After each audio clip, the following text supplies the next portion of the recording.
খোয়াই মহকুমায় বার্ধক্য ও বিধবা ভাতা বন্ধ থাকার অভিযোগে ফের সরব হলো সিপিআইএম।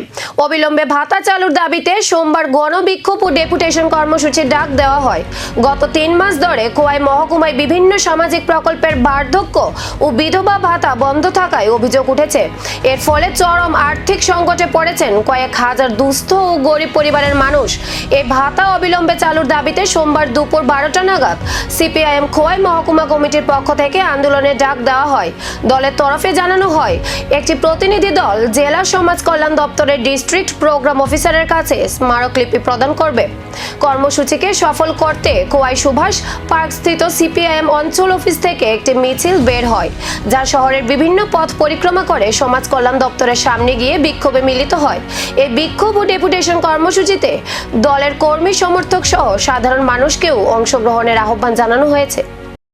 বন্ধ হয়ে আছে মূলত 3টি ভাতা, বয়স্ক ভাতা, বিধবা ভাতা এবং শারীরিকভাবে সক্ষম তথা প্রতিবন্ধীদের জন্য যে ভাতা, এই 3টি ভাতা গত 3 মাসেরও বেশি সময় ধরে বন্ধ হয়ে থাকার ফলে স্বাভাবিকভাবেই আমাদের খোয়াই সহ গোটা রাজ্যের একটা বিরাট অংশের ভাতা প্রাপক মানুষের জীবন জীবিকার উপর, তাদের দৈনন্দিন জীবন যাপনের উপর একটা বিরাট আর্থিক দুর্ভোগ সেখানে তৈরি হয়েছে।